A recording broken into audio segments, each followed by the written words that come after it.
कि जो झारखंड में हुआ है, जिस तरह से हेमंत सोरेन के साथ भारतीय जनता पार्टी या यूं कहें राष्ट्रीय स्वयंसेवक संघ आरएसएस मोहन भागवत की सेना ने जिस तरह का व्यवहार किया है हेमंत सोरेन के साथ, वह घोर निंदनीय है। हेमंत सोरेन इस देश के नायक हैं, बहुजन समाज के नायक हैं, आदिवासी समाज के नायक हैं, और एक नायक के साथ, हमारे नायक के साथ इस तरह का व्यवहार बर्दाश्त नहीं किया जाएगा। हेमंत सोरेन के साथ नरेंद्र मोदी की ईडी ने, अमित शाह की ईडी ने जिस तरह का व्यवहार किया है, लगता है कोई अपराधी जा रहा हो। क्यों भाई, इस देश में क्या कोई आदिवासी मुख्यमंत्री हो जाएगा, उसको आप इस तरह से कुर्सी से उतारेंगे? असल में इसके पीछे का जो पूरा जो इनका क्रोनोलॉजी होता है, उसको ऐसे समझिए, ये सरकार मनुवादियों की सरकार है।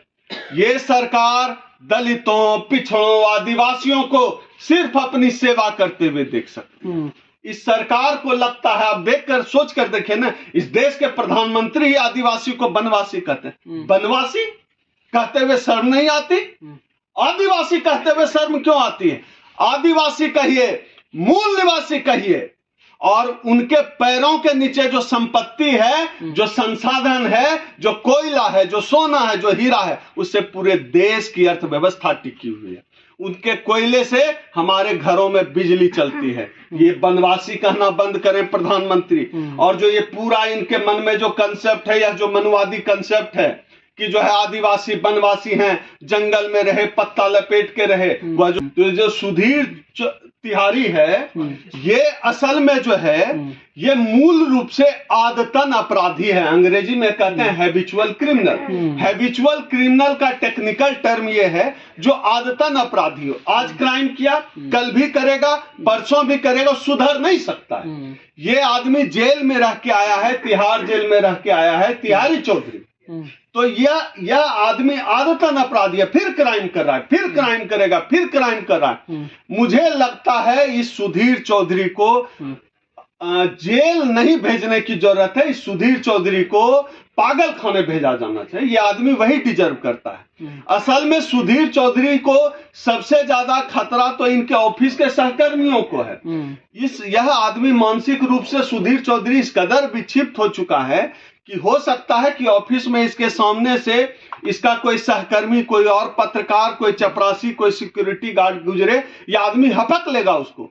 हपकना होता है बिहार में, हपकना कहते हैं दांत काट लेने को।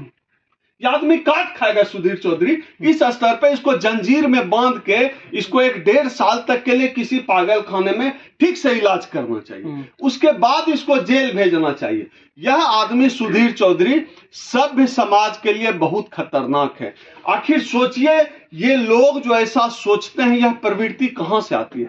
यह प्रवृत्ति आती है इनके दिमाग में जो मनुवाद चलता है। यहाँ जो सॉफ्टवेयर लगा है, यहाँ मनुस्मृति चलता है इनको। और यहाँ जो मनुस्मृति सॉफ्टवेयर लगा हुआ है, वो मनुस्मृति कहती है कि इस देश का दलित, आदिवासी, पिछड़ा शासक नहीं बन सकता। शासक बनने की छोड़िए, कुर्सी पर नहीं बैठ सकता है। आप समझिए, आज भी पानी पीने पर भी हत्या कर देते हैं ये लोग। और एक आदिवासी सीएम बना हुआ है, एक आदिवासी राष्ट्रपति बनी हुई है। और ये सब कैसे हुआ? ये सब हुआ बाबा साहब डॉक्टर अंबेडकर के संविधान से, उससे हुआ है। इसीलिए ये लोग संविधान से नफरत करते हैं, इसीलिए इनको राम राज पसंद है, इसीलिए ये लोग अयोध्या में नाच रहे थे, इसलिए ये ऐसा करते हैं। इनके दिमाग में मनुस्मृति है, लेकिन इनको समझ में अब तक नहीं आया है देश बदल चुका है। देश में अब मनुस्मृति नहीं चलता है सुधीर, अब आईपीसी चलता है। और तुम्हारे ऊपर सुधीर जो ये हुआ है ना, एफआईआर जो SC/ST एक्ट लगा है, बहुत जल्दी नापे जाओगे। आज तुम्हारी सरकार है तो तुम बचे हुए हो, लेकिन यह सरकार कोई अमृत का घूंट पीकर नहीं आई है। एक न एक दिन सुधीर चौधरी को जेल जाना होगा, और लंबे समय के लिए जेल जाना होगा। अब आईपीसी देश में चलता है, बाबा साहब का संविधान चलता है, कोई मनु का विधि से देश नहीं चल रहा। कल पूरे दिन सोशल मीडिया पर ट्रेंड हुआ, arrest Sudhir Chaudhary, SC/ST act में मुकदमा भी हो गया, लेकिन उसके बावजूद भी क्या लगता है गिरफ्तारी होगी? क्योंकि SC/ST एक्ट में तो फौरन गिरफ्तारी होनी चाहिए। हम लोग तो जो देख रहे हैं, मैं कहता हूं इस देश के बहुजनों को देखो और खास तौर पे उन बहुजनों से कहता हूं जो रामराज के समय में जो राम का जो मूर्ति पत्थर को ये लोग जिंदा कर रहा था फूक फाक के, तो उसमें जो बहुजन नाच रहे थे उनके लिए कहना चाहता हूं, देखो रामराज आ गया है। रामराज में SC ST में भी एक्ट में भी गिरफ्तारी नहीं होनी है। ये तो सीएम के ऊपर किया है तब गिरफ्तारी नहीं हो रही है। और जो तुम जो माथे पे पटका लगा के रामराज ला रहे हो, तुम्हारा क्या होगा? कौन सी पुलिस सुनेगी? मैं तो बहुजनों से कहता हूं, इसलिए बहुजनों, राम तुम्हारा नहीं है, राम का राज मत लाओ।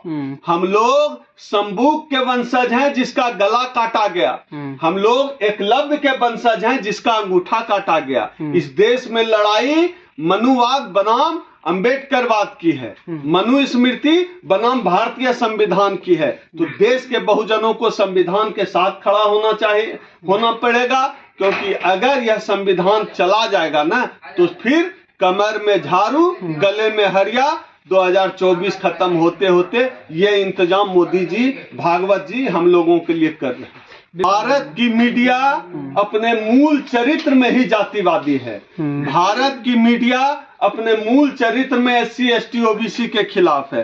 भारत की मीडिया अपने मूल चरित्र में ही आरक्षण के खिलाफ है।